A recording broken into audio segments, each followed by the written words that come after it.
Welcome to my YouTube channel. आज हम SSC की मैथ्स क्लास को कंटिन्यू रखेंगे फ्रेंड। उम्मीद है कि आपकी तैयारी बहुत अच्छी चल रही होगी फ्रेंड। आज हम प्रैक्टिस सेट में वो क्वेश्चंस करेंगे, बहुत इंपॉर्टेंट क्वेश्चंस करेंगे जो कि एसएससी वाले बार बार क्वेश्चंस पूछता है। आज हम इंपॉर्टेंट क्वेश्चंस को अपनी क्लास में क्वेश्चंस को करेंगे फ्रेंड। ठीक है, शुरुआत करेंगे हम अपने पहले क्वेश्चन से। एक व्यापारी अपने माल पर लागत मूल्य से 32% अधिक मूल्य अंकित करता है, ठीक है, और अपने ग्राहकों को उनके बिलों में 10% की कटौती की अनुमति देता है। उसे कितने प्रतिशत का लाभ होगा? ठीक है, मैं आपको आज इम्पोर्टेंट क्वेश्चन करवाऊंगी जो कि पेपर में पूछे जाते हैं। क्वेश्चन बार बार क्वेश्चन पूछे जाते हैं। बस कुछ नहीं होगा, थोड़ा सा डाटा चेंज कर देते हैं और कुछ नहीं फ्रेंड। ठीक है, आपको पता है इस टाइप के क्वेश्चंस में जब भी आपसे क्या बोला है उसने, एक व्यापारी ने अपने माल के लागत मूल्य पर 32% अधिक दिया है। लागत मूल्य क्या होता है? कॉस्ट प्राइस कितना है हमारे यहाँ पे। जब भी इस टाइप का क्वेश्चन पूछ ले जाए, हमेशा सीपी जो कॉस्ट प्राइस है उसको आप 100 लेके चलना। ठीक है, अपने लागत मूल्य मतलब एमपी मतलब मार्केट प्राइस, एमपी। ठीक है, 32% अधिक मूल्य। जब भी अधिक की बात की जाती है, ठीक है, वहाँ पे हमेशा जुड़ता है, 100 में जुड़ेगा। हानि की बात की या कम की बात की जाएगी तो 100 में घटेगा। तो 100 में 32 जोड़ेंगे तो कितना का 132 हो गया। ठीक है, उम्मीद है समझ में आपको आया होगा। बहुत अच्छा इंपॉर्टेंट क्वेश्चन है ये, बहुत इंपॉर्टेंट क्वेश्चन, ध्यान से समझना इस क्वेश्चन को। तो अपने माल के लागत मूल्य कितना, कॉस्ट प्राइस कितना मेरा 100 रुपये है, उस पर 32% अधिक मूल्य अंकित करता है। ठीक है, अंकित मतलब मार्केट प्राइस में कितने 32 अधिक, मतलब उसमें 100 में जुड़ेगा 132। ठीक है, अब ध्यान समझना। और अपने ग्राहकों को उनके बिलों में 10% की कटौती कर अनुमति देता है। कटौती इसमें ही होगी ना, क्योंकि मार्केट प्राइस तो यही है ना। जो मूल्य है, लागत जो मूल्य अंकित किया है वो कितना 132 है। इसमें कितनी कटौती कर रहा है वो 10% की कटौती कर रहा है। एक चीज़ का ध्यान रखना है, यहाँ पे कटौती मत करना कॉस्ट प्राइस में, क्योंकि इस पर तो वो अधिक मूल्य अंकित कर रहा है और इस पर आपने क्या करना है, 10% का क्या करना है, कटौती हो रही है। ठीक है, तो 132 का 10% निकालोगे तो कितना होगा, 0 से 0 का डी भाग दोगे तो 3.2 होगा। ठीक है, इसको ध्यान से समझना। अब बच्चे क्या गलती करते हैं, जो मैं आपको बता रही हूँ। उसने पूछा कितने प्रतिशत का लाभ हुआ है। ठीक है, कितने प्रतिशत का लाभ हुआ है। ठीक है, देखो लागत मूल्य में 32% की हानि हुई है यहाँ पे, तो तभी तो 132 हुआ है। यही तो बोला उसने क्वेश्चन में। अब मैं बच्चे क्या गलती करते हैं मैं बताती हूँ। कॉस्ट प्राइस से एमआरपी घटा देंगे, लाभ का फॉर्मूला निकाल देंगे, इसमें से ये घटा देंगे, आंसर लिख देंगे, जो कि तरीका गलत है। जब भी आपको मार्केट प्राइस वाला क्वेश्चन आपसे पूछ लिया जाए ना, अब एक चीज़ बताइए, ध्यान से समझना। आप लाभ कैसे निकालोगे, इसमें से ये कोई घटाओगे, आपको ये जो 32.2 आए हैं ना, उसमें से 132 को घटाना, ना कि 100 को घटाना। क्योंकि जो हमारा मार्केट प्राइस है, जो हमारा मूल्य है, लागत जो हमारा मूल्य है वो तो 132 है। तो इसमें से जो मूल्य में से 10% की जो कटौती करेंगे वो इसमें तो होगी कटौती। अब नेचुरली आप मुझे बताओ, कोई कमीज में लेने जा रही हूँ, मैंने कमीज ले ली, वो 200 रुपये की है। ठीक है, पीछे ये कितने की थी वो मुझे नहीं पता, लेकिन दुकानदार ने उस पर टैग 200 का लगा रखा है। ठीक है, वो मुझे 10% की कटौती करके इतने की दे रहा है, 20.2 की दे रहा है। ठीक है, तो मैं उसमें लाभ कैसे निकालूंगी? मैं जो मार्केट का प्राइस होगा, उसका टैग होगा, उसमें से अपने दिए हुए पैसों को घटाऊंगी, तभी तो मुझे पता चलेगा कि दुकानदार को कितना लाभ हुआ। तो कितना आएगा, 118.8% आएगा। इसका ऑप्शन नंबर सी होगा। बहुत अच्छा क्वेश्चन था फ्रेंड, ध्यान से समझना इस क्वेश्चन को। ठीक है फ्रेंड, नेक्स्ट क्वेश्चन पे बढ़ते हैं। ये भी बहुत ही अच्छा क्वेश्चन है, इंपॉर्टेंट क्वेश्चन है फ्रेंड। ए अकेले किसी कार्य को 15 दिन में करता है, ठीक है। बी इसी कार्य को 20 दिन में करता है। ए से कार्य की शुरुआत करते हैं, ठीक है। वे एकांतर दिन में कार्य करते हैं, मतलब एकांतर मतलब एक एक दिन छोड़, जैसे आज ए ने किया तो कल बी करेगा, ठीक है। संपूर्ण कार्य कितने दिन में पूरा होगा। बहुत ही अच्छा एक इम्पोर्टेंट क्वेश्चन कह सकते हो। मैं आज आपको वही क्वेश्चन कराऊंगी जो इम्पोर्टेंट क्वेश्चन है, ठीक है, जो एग्जाम में जिस टाइप के क्वेश्चन पूछे जाते हैं बार बार, ठीक है। इसको पहले एलसीएम मेथड से ही करेंगे। ए कितने दिन में कार्य कर रहा है, 15 दिन में। बी कितने दिन में कर रहा है, 20 दिन में। दोनों का एलसीएम लेंगे, कितना आएगा, 60 आ गया। ये जो 60 है कार्य क्षमता कह सकते हैं, कार्य दक्षता कह सकते हैं। तो ए ने कार्य कितना होगा, 15 चौके 60, ठीक है। 15 20 दिया 60, एक दिन का 4 दिन आ गया, बी का 3 आ गया, ठीक है फ्रेंड। उम्मीद है समझ में आया होगा। नेक्स्ट पेज में करती हूँ, यहाँ पे स्पेस की कमी है, ठीक है। तो ए और बी की जो एक दिन का कार्य कितना है, ए जो एक दिन में कार्य 4 कर रहा है, बी एक दिन में कार्य 3 कर रहा है। तो दोनों टोटल कितना कार्य कर रहे हैं, 7 कर रहे हैं, ठीक है फ्रेंड। अब दोनों जो कार्य कर रहे हैं, दोनों का जो कार्य होगा एक दिन का 7 होगा, और उनकी कार्य दक्षता कितनी है, 60 है दोनों की। इसको ध्यान से समझना इस टाइप को। तो फ्रेंड इस टाइप का क्वेश्चन जब भी आपको करना हो, आपको क्या करना है, यहाँ पे ना आप किस नंबर से गुना करोगे कि जो इसकी दक्षता के पूरा हो या इसके आसपास हो, लेकिन ज़्यादा नहीं होना चाहिए। आपने यहाँ पे उस नंबर से गुना करनी है जहाँ पे इसकी कार्य दक्षता के आपके बराबर आना चाहिए या कि उससे कम आना चाहिए, थोड़ा मतलब आसपास। तो 7 8 से गुना करूँगी तो कितना होगा, 56 दिन आएगा। 56 दिन आएगा। इसका मतलब क्या, ये 56 दिन क्या है, 56 दिन है एक दिन का कार्य दोनों का,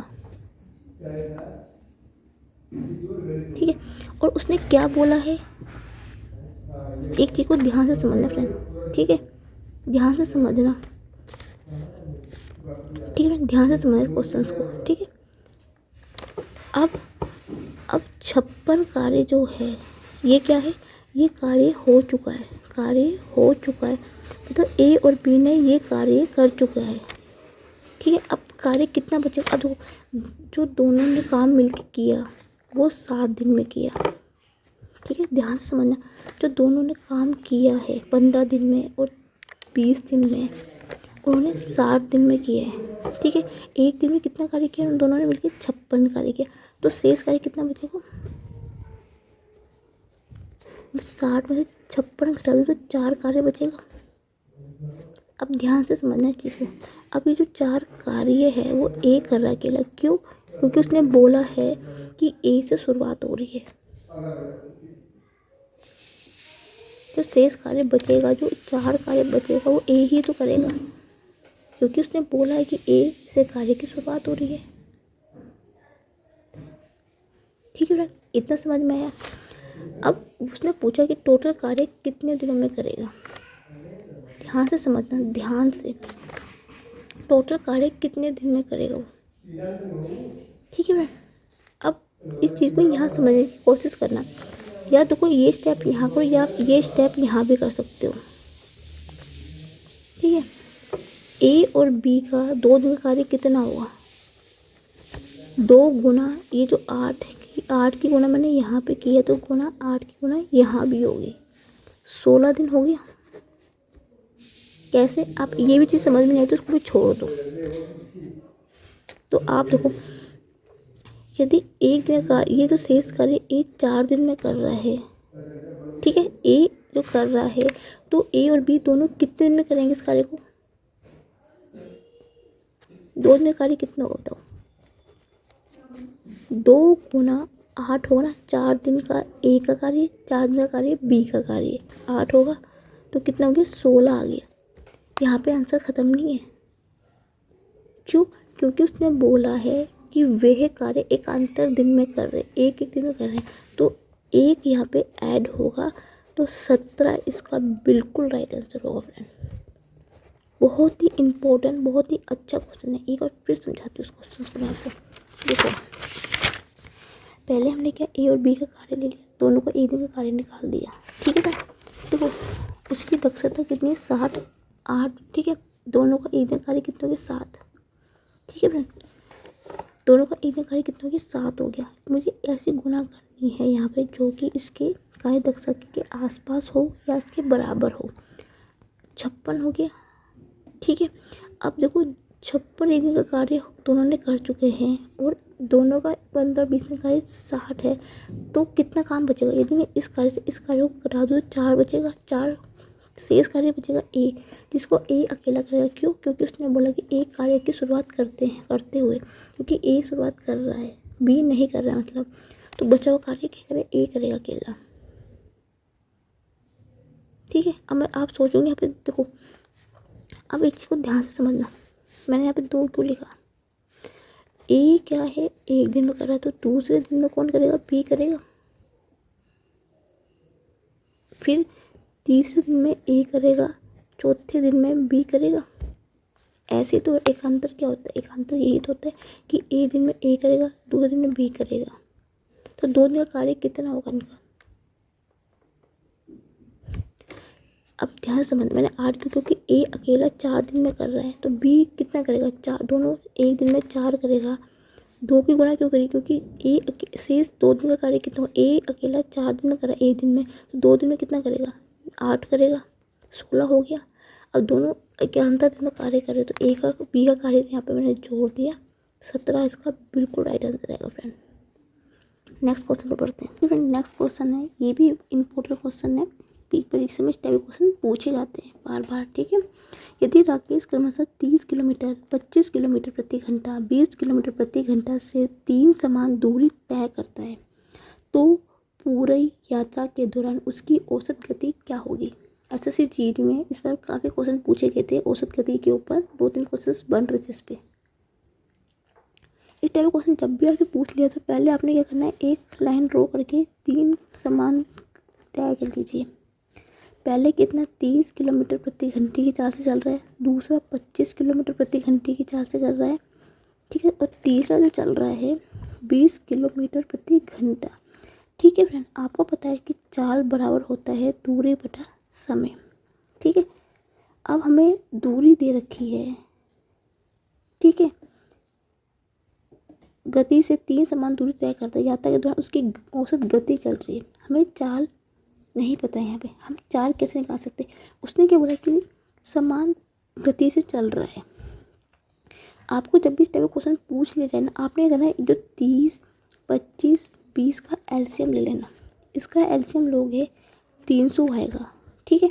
वो क्या बोल रहा है, समान दूरी तय कर, तो दूरी कितनी होगी, 300 किलोमीटर, 300 किलोमीटर, 300 किलोमीटर। जो इसका आप एलसीएम लोगे ना, वो तीनों की क्या होगी, दूरी होगी, ठीक है। आपको पता है कि कुल गति और कुल औसत चाल या औसत गति एक ही होती है, बराबर होता है कुल समय बटा कुल टाइम, कुल समय, कुल दूरी बटा कुल समय। दूरी क्या है, जो कुल दूरी ये और ये दोनों तीनों की जो दूरी होगी इसमें जुड़ जाती है, 300 प्लस 300 प्लस 300। फ्रेंड इस टाइप के क्वेश्चन पे ध्यान रखना, समय कैसे निकालोगे, आपने क्या करना है, आपने जो इस या इसके बटा ये कर लो, जो आपने एलसीएम लिया ना 30, क्योंकि आपको पता है समय निकालने के लिए क्या होता है, दूरी बटा चाल होता है, दूरी बटा चाल, तो 300 बटा 30 करोगे, कटेगा कितना आएगा, ये आएगा 10 आएगा। 300 से 25 बार भाग दोगे 12 बार कटेगा, 300 को 20 बार काटोगे तो 15 बार कटेगा। समय का यहाँ पे ध्यान रखना, यहाँ पे 30, 25, 20 मत लिख के आना। क्यों? क्योंकि ये हमें क्या दे रखी है, ये हमें दूरी चाल दे रखी है, तो आपने इससे भाग दोगे तो आपका समय निकलेगा। ये चीज़, इस पॉइंट बहुत ज़रूरी समझने की। यहाँ पे 900 आएगा, 15 और 20 कितना हो गया, 30, 37 आ गया। 37 से अब इसको कितनी बार कटेगा, ये कटेगा 37 दूनी 2 बार कटेगा, 796 भाग कटेंगे इतना, फिर उसके बाद कितनी बार जाएगा, फिर 4 बार जाएगा, तो 24 दशमलव कुछ आएगा। तो 24 दशमलव कुछ कहाँ पे है, ऑप्शन ए है 24 में 3 2। जब भी फ्रेंड आपको 2 संख्या तक निकालना, आप फिर ऑप्शन में देखना कि ये यहाँ पे कहाँ पे, आपको मल्टीप्लिकेशन और भाग देने से बच जाओगे। ठीक है फ्रेंड, नेक्स्ट क्वेश्चन पे बढ़ते हैं। ये भी बहुत इंपॉर्टेंट अच्छा क्वेश्चन है जहाँ पे बच्चे गलतियाँ भी करके आते हैं। क्या है, एक निश्चित चक्रवृद्धि ब्याज की दर से धन राशि 3 वर्षों में 3.375 गुनी हो जाती है, तो ब्याज की दर बताइए। फ्रेंड यदि आप इसको फॉर्मूले से करोगे तो बहुत लंबा पड़ जाएगा, बहुत लंबी प्रोसेसिंग चलेगी और कॉम्पिटेटिव एग्जाम पे इतना टाइम नहीं होता है कि आप इसको फॉर्मूले बेस पे कर सको। उसने क्या बोला है कि एक निश्चित चक्रवृद्धि ब्याज की दर से कोई धनराशि 3 वर्षों में इतनी गुनी हो जाती है। ठीक है ओके फ्रेंड, इस चीज़ को ध्यान समझना। इसका मतलब मैं इसको ऐसे लिखूँ कि 1 का 3.375 है। ठीक है, ध्यान से समझना इसको। आप इसको यदि मैं यहाँ से दशमलव हटा दूँ तो 1000 की चीज़ कितनी 3,375 की हो रही है। अभी जो ये कट रहा है तो उसे काट देंगे, नहीं कटेगा उसको नहीं काटेंगे। ठीक है, एक में मैंने कितना मान लिया 3,375, दशमलव टाइप 0 यहाँ पे बढ़ गई। अब ये आराम से 5 से कट जाएगा। 5 दूनी 10, 200, 5 छक्का 30, 5 सत्ते 35, 5 पंजे 25, फिर 5 से कर देगा 5 चौके 20, 5 कम 5, 5 या 15। ठीक है 5 कम 5, 5 या 15, 3 5 सत्ते 35। ठीक है, अभी किससे कटेगा, ये 25 से काटो, सीधा 25 से कर देगा। इतना नहीं काटते, छोड़ो, 5 से लंबा लंबा कट रहा है बहुत ज़्यादा। 25 से काट देती हूँ, 25 अट्ठे 200, 25 कम 25 दूनी 50, 17 25 पंजे 25 सत्ते 175। ठीक है, मतलब 8 वर्षों का कितने 27 पे है। ठीक है, इस चीज़ को ध्यान से समझना, इस क्वेश्चन को बहुत अच्छे से समझना। यदि एक को इतने में करके लेके चलना, आप हमेशा एक को 1 वर्ष में इतना लेके चलना, दसमलव उठाना, जितना जहाँ तक आपका कट रहना वहाँ तक आप उसको काटते रहना। ठीक है, क्योंकि ये हमेशा कहीं ना कहीं क्यूब में जरूर ही बनेगा। ठीक है, यदि आपसे मैंने 1 वर्ष का लिया, ये मैंने अभी सिर्फ 1 वर्ष का लिया है, 1 वर्ष का लिया, आप भी 1 वर्ष का ही लेके चलना इस चीज़ को। इसको हमेशा आप 1 वर्ष का ही लेगा, 1 वर्ष का आप इतना लेना, दशमलव हटा के 0 बढ़ा देना, जहाँ तक आपका कट रहा है उसको काटते रहना। ये किसी न किसी का, अब आपसे क्या बोला उसने, 3 वर्ष का पूछा है ना, 3 वर्ष का पूछा है, आपने कुछ नहीं करना, जो ये आपको काट के है ना उसको अंडर रूट में 3 में कर देना, बराबर 3 अंडर रूट 27 को इसको क्यूब में कर देना, अंडर रूट के घन में कर देना इसको। ठीक है, ये किसका होता है, 2 का होता है और ये 3 का होता है। तो यहाँ पे कितने का ब्याज लग रहा है, 1 का ब्याज लग रहा है। यहाँ पे 2 रुपये की चीज़ 1 वर्ष में कितनी मिल रही है, 3 में मिल रही है, तो 1 का ब्याज लग रहा है। इस टाइप के क्वेश्चन को आप इस तरह ही सोल्व करना है, 1 पे निकालना, जहाँ तक आपसे कट रहा है कर देना। और ये मैं 100% आपको 3 का पूछे, 4 का, कितने का वर्ष का पूछेगा, आपने उसको अंडर रूट में उसकी वैल्यू उतने में कर देना। 3 वर्ष का तो 3, 2 का पूछेगा 2 कर देना, 4 का पूछेगा तो 4 कर देना, तो आपका उतने तक कटेगा। एक चीज़ ध्यान रखना, आपको वो चीज़ वहाँ तक ही आएगी जहाँ तक वो पूछा गया है। ज़्यादा का 3 वर्ष का ही पूछ, ज़्यादा 3 का ही पूछेगा वो। ठीक है, तो आपको ये चीज़ वहाँ तक बनेगी जहाँ की यहाँ तक है। अंडर रूट में क्यूब ले लिया, ये 2 का होता है, ये घन, ये 27 3 का होता है। 1 का ब्याज और 1 का ब्याज किस पे लगेगा, आपको पता है इस टाइप के क्वेश्चन में हमेशा प्रिंसिपल अमाउंट को हम 100 मानते हैं, तो 1 का किस पे लगेगा, 1 का 2 पे लगेगा। मैंने हमेशा बताया कोई भी चीज़ उसके जो पहली वाली वैल्यू होती है उस पर लगता है। तो 1 का कितना होगा, 1/2, 100 में कितना होगा, 100 से गुना कर देंगे। 100 लेके मत चलना, 100 प्रिंसिपल अमाउंट इसमें लेके मत चलना, क्योंकि यहाँ पे जरूरत नहीं पड़ेगी। देखो 1 का ब्याज है 2 पे लगेगा, तो 1 की वैल्यू कितनी होगी, 1/2 होगी। 100 में कितना होगा, 100 से गुना कर देंगे। ठीक है, तो कितना हो गया, 50%। इसका बिल्कुल राइट आंसर है फ्रेंड, बहुत अच्छा क्वेश्चन है। आप हमेशा 1 वर्ष का ही लेके चलना है। यहाँ पे 1 वर्ष का निकालोगे, दशमलव था हटिए नहीं होता, क्योंकि इस टाइप के क्वेश्चन इसी टाइप के ही बनेंगे। ठीक है, काटते रहना जब तक कटेगा। 3 वर्ष का तो 3 कर देना, 4 का तो 4 कर देना। यहाँ पे वही संख्या बनेगी जो अंडर रूट से उतनी बार बाहर निकल के आएगी। ठीक है, यहाँ से माइनस के ब्याज, एक ब्याज मिला, किस पे मिलेगा, 2 पे मिलेगा। 100 में कितना होगा, गुना कर देंगे, आंसर आपका 2 सेकंड में आ जाएगा फ्रेंड। नेक्स्ट क्वेश्चन पे बहुत अच्छा क्वेश्चन था ये। नेक्स्ट क्वेश्चन क्या है फ्रेंड, ये भी बहुत अच्छा क्वेश्चन है। यदि आपको 10%, 5%, 15% का समतुल्य एकल बटा पूछा हो, ठीक है, देखो दो का पूछा जाता है तो सिंपल फॉर्मूला होता है a+b माइनस के a इंटू बी बटे 100 होता है। बहुत ईजी होता है जब दो संख्याओं का पूछा जाता है। लेकिन जब आपसे 3 संख्या का पूछा जाए कि समतुल्य एकल बटा क्या, उसको आप कैसे निकालो। इसका फॉर्मूला होता है friend a+b+c minus A into B plus B into C plus C into A बटा 100। ठीक है, अब तो यहाँ पे आएगा plus a into B into C बटा 1000, 4 जीरो है यहाँ पे। इस चीज़ का आप याद रखना, ये इसका फॉर्मूला होता है। जब आपसे 3 संख्याओं का समतुल्य एकल बटा पूछा जाए तो इसका ये फॉर्मूला होता है। ये चीज़ आप ध्यान रखना बस। शुरू करते हैं। 10, 15 + 5 माइनस का a इंटू बी, 10 गुना 5 कितना होता है, 50 होगा। b प्लस सी, b इंटू सी, 15 पंजे 75 प्लस सी इंटू 15 को 10 से गुना करेंगे 150 बटा 100 प्लस a इंटू बी, 5 15 धाम 150, ठीक है, 150 पंजे 750 बटा 4 जीरो। सी जोड़ेंगे 30 आएगा, इसको जो कितना आएगा 150, 200 275 बटा 100 प्लस 750 बटा 1000। ठीक है, कैलकुलेशन का खेल है और कुछ नहीं है। 30 100 बार जीरो तो 2 प्लस माइनस के 2.75 गिना 4 बार जीरो 3 तो 0.0750, यही होगा। ठीक है,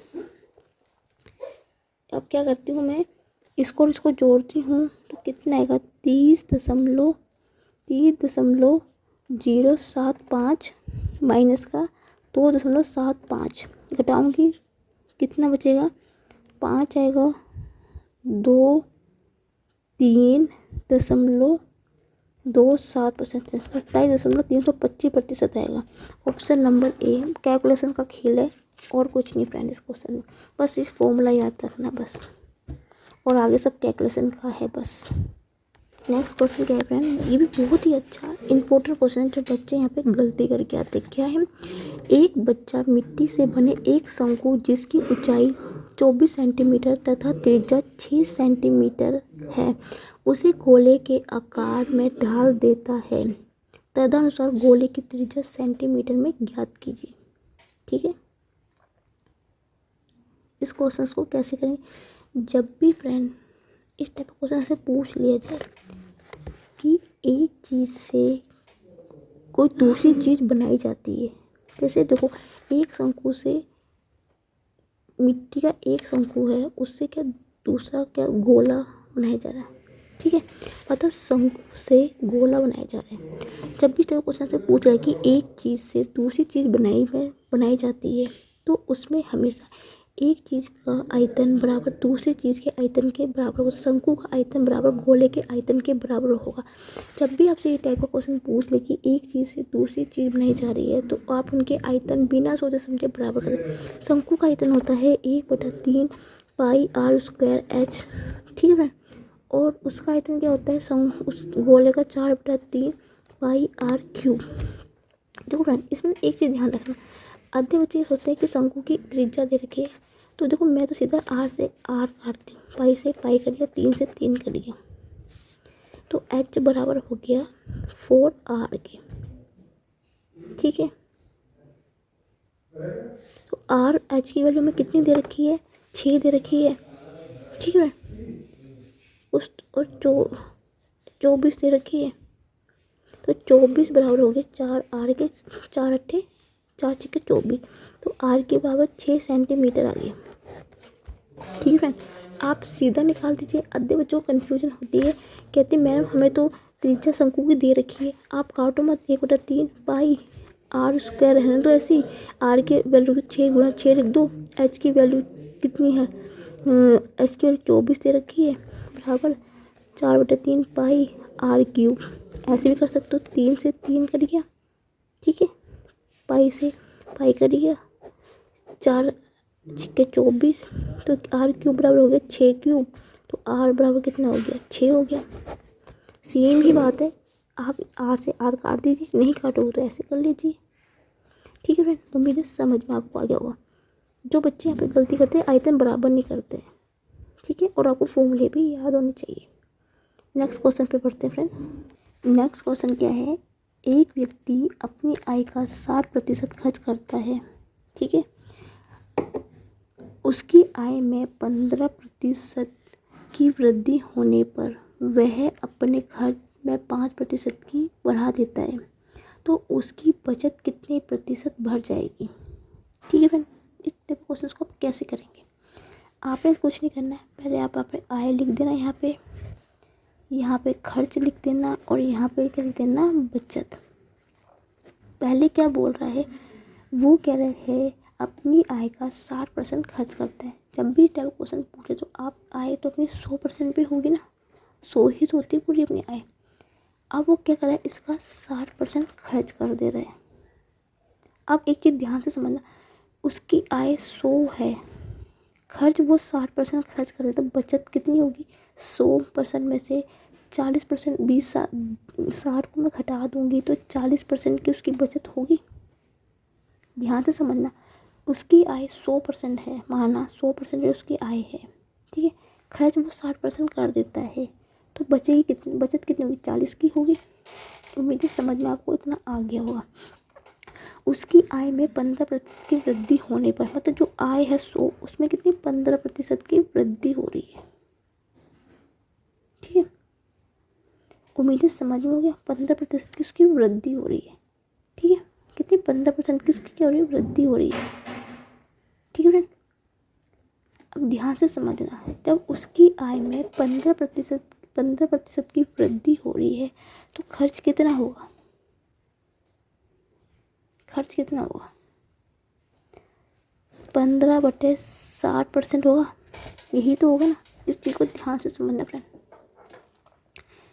आय जब 15% की वृद्धि हो रही है, तो खर्च कितना होगा, 60 का 15% निकालूंगी, 0 से 0 कट गया, ठीक है, 2 पंजे 10, 2 तिया 6, 5 तिया 15, ठीक है, 6 हो गई, कुछ गलत तो नहीं कर दिया, रुको, 2 तिया 6, यहाँ 10 बचेगा, 5 दूनी 10, 5 तिया 15, कुछ तो गलत हो, एक सेकंड फिर से करती हूँ, यहाँ पे कितना होगा, एक सेकंड गलती होगी यहाँ पे, 15 गुना 60/100, ठीक है, 0 से 0 कट गया, 5 दूनी 10, 5 तिया 15, तो 2 तिया 5 तिया 15, 2 तिया 6, 9 हो जाएगी।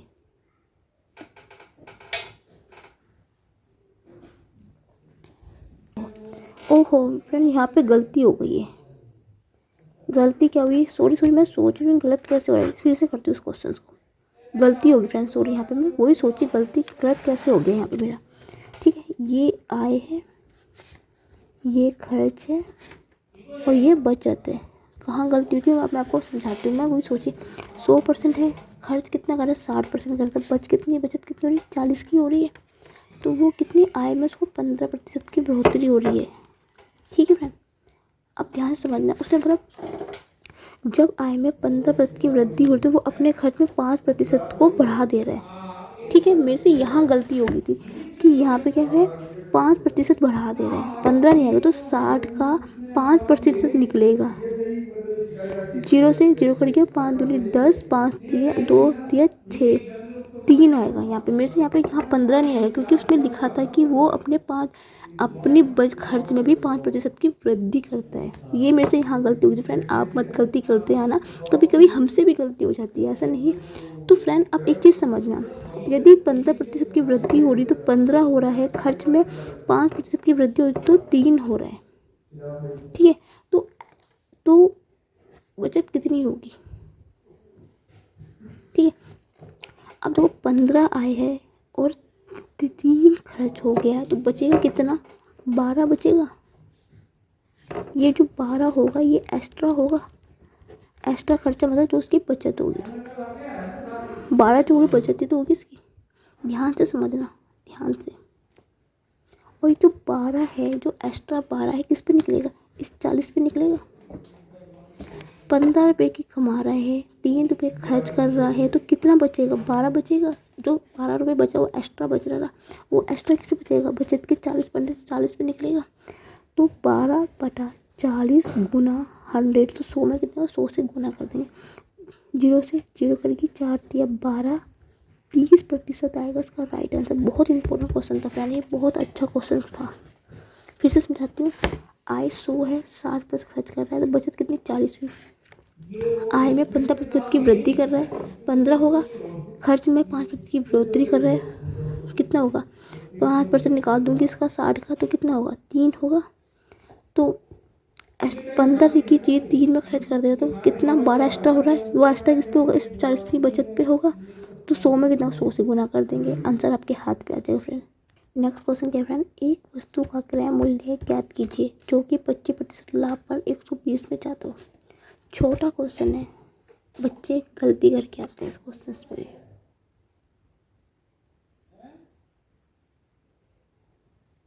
कैसे? आपने जब भी क्वेश्चन पूछा, आपने जो 25% है ना, उसको हमेशा भिन्न में चेंज है। 25% का मतलब क्या होता है? 1/4। ठीक है। और जब भी इस टाइप का क्वेश्चन पूछ लिया जाए ना, तो आपने नीचे वाली चीज़ को हमेशा CP मान लेना। जैसे होता है ना क्वेश्चन मूल संख्या मानते हैं, तो 4 का 5 25% हो तो 1 मिलेगा। तो हमें क्या मिल रहा है? 4 की चीज़ में 1 का क्या मिल रहा है? प्रॉफिट मिल रहा है। ठीक है, ध्यान से समझना चीज़ को। जब 4 की चीज़ में 1 का प्रॉफिट मिल रहा है, तो टोटल कितनी होगा? 5 होगा, क्योंकि लाभ की बात कर रहे हैं। हानि की होता तो 4 में से 1 को घटाते। ठीक है, लाभ हो रहा तो उसमें जोड़ोगे, हानि होगी तो घटाएंगे। ठीक है, तो 5 किसके बराबर? 120 के बराबर। 25 का जो 1 का लाभ हो रहा है, टोटल कितना? 5 का, तो कितने? 120 के बराबर है। तो 1 में कितना होगा? 120/5। ठीक है, 5 तो 5 एकम 5, 5 दूनी 10। ठीक है, 5 चौके 20, 24 आ गया। अब आंसर यहाँ पे नहीं आएगा, क्यों? क्योंकि रियल रेट कितना है? 4 है ना हमारा कॉस्ट प्राइस, तो 4 है, तो 4 में कितना होगा? 24 गुना 4, 24 चौके 96। ऑप्शन नंबर सी होगा फ्रेंड, क्योंकि हमने रियल को 4 में माना है, तो 4 में कितना होगा? गुना कर देना, आंसर आपके हाथ में आ जाएगा। नेक्स्ट क्वेश्चन क्या है फ्रेंड? 80 रुपये। बहुत अच्छा क्वेश्चन है, मैं जितने भी क्वेश्चन करवाऊंगी सभी इंपॉर्टेंट क्वेश्चन है। 80 रुपये प्रति किलोग्राम की दाल, 96 रुपये प्रति किलोग्राम की दाल को किस अनुपात में एक साथ मिलाया जाना चाहिए? 2 दालें अलग अलग रुपये की है, जिससे कि मिश्रण को 108 रुपये प्रति किलोग्राम पर बेचकर 80-20% का लाभ अर्जित किया जा सकता है। ठीक है, अनुपात समानुपात वाला क्वेश्चन है ये। एक दाल वो कितने बेच रहे हैं? 80 रुपये किलो प्रति केजी से। ठीक है, सेकंड दाल वो कितने में बेच रहे हैं? वो 96 रुपये प्रति केजी से। ठीक है, यही बोल रहे हैं ना वो, यही तो उसने बोला ना फ्रेंड, कि एक 80 रुपये में बिक रही है, दूसरे 96 रुपये में। ठीक है, और 108 की चीज़ को बेचकर कितने का? 20% का लाभ। 20% का मतलब क्या होता है? 1/5। मैंने आपको पहले भी क्वेश्चन को पीछे भी समझाया था इस टाइप का क्वेश्चन। तो नीचे वाली वैल्यू होती है, उसको हमेशा CP मान लो, मतलब उसका कॉस्ट प्राइस, तो उसका क्रय मूल्य। ठीक है, और उसको कितने का लाभ हो रहा है? 1 का प्रॉफिट हो रहा है जो, क्योंकि लाभ की बात करेगी तो उसमें जुड़ेगा। ठीक है, तो 6 में कितना बोल रहा है वो? 108 रुपये बोल रहा है, यही बोल रहा है ना वो। इससे पिछला क्वेश्चन भी मैंने आपको इस प्रकार से करवाया था। तो 1 में कितना होगा? 108/6, 6 एकम 6, 6 28 रुपये प्रति किलोग्राम। ठीक है, उम्मीद है समझ में आपको आया होगा। दोनों का मूल्य लिख दिए। 20% मतलब 1/5। इसको मैंने अपना क्या कॉस्ट प्राइस मान लिया है, क्रय मूल्य। कितने का प्रॉफिट हो रहा है? 1 का, तो टोटल कितनी है? 6 है। ठीक है, यहाँ से मैंने 1 का निकाल दिया 18 रुपये प्रति किलोग्राम, क्योंकि क्रय मूल्य कितना है 5 है, तो 5 में कितना होगा 18 गुना 5 बराबर कितना हो जाएगा 90 रुपये प्रति किलोग्राम बिकेगी दाल। ठीक है, तो अनुपात होगा वो 90 होगा। अब 90 को मैंने इसको बांट देना, ये 80 में है और दूसरे का रेट कितना है 96 में। ठीक है, आप इसको कैसे निकालोगे, 90 में से 96 घटेंगे तो 6 बचेगा, 90 में से 80 कहेंगे तो 10 बचेगा। ठीक है, 2 तिया 6, 2 पंजे 10, मतलब जो दाल है 3:5 में होगी फ्रेंड। सबसे पहले आपको रेट पता होना चाहिए,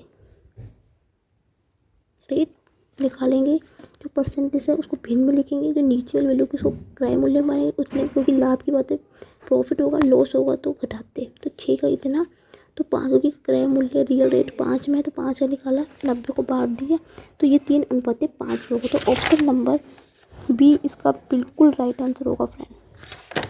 उम्मीद है समझ में आपको आएगा, नहीं समझ में आएगा तो प्लीज़ कमेंट सेक्शन में लिख के मुझे बता देना कि आपको कहाँ पे क्या चीज़ समझ में नहीं आई। नेक्स्ट क्वेश्चन क्या है फ्रेंड, 2 वर्षों का साधारण और चक्रवृद्धि ब्याज का अंतर 224 रुपये है। यदि दर 20% है तो मूलधन ज्ञात कीजिए। सीधा फॉर्मूला क्या होता है, CI/SI साधारण ब्याज चक्रवृद्धि ब्याज का बीच का अंतर फॉर्मूला होता है PR²/100। अंतर कितना 224 दे रखा, P प्रिंसिपल अमाउंट निकालना है हमें, R कितनी दे रखी 20 गुना 20/100 का स्क्वायर होता है, सॉरी फ्रेंड 100 का स्क्वायर होता है 100 गुना 100, 20 पंजे 100, 20 पंजे 100, तो P बराबर 224 गुना 25। ठीक है फ्रेंड, समझ में आ गया। 100 का स्क्वायर होता है, ये फॉर्मूला होता है 2 साल के अंतर का फॉर्मूला निकालेगा, साधारण ब्याज चक्रवृद्धि ब्याज के अंतर का गुना करेंगे, 25 चौके 100, 4 हाथ लगा, 25 दूनी 50,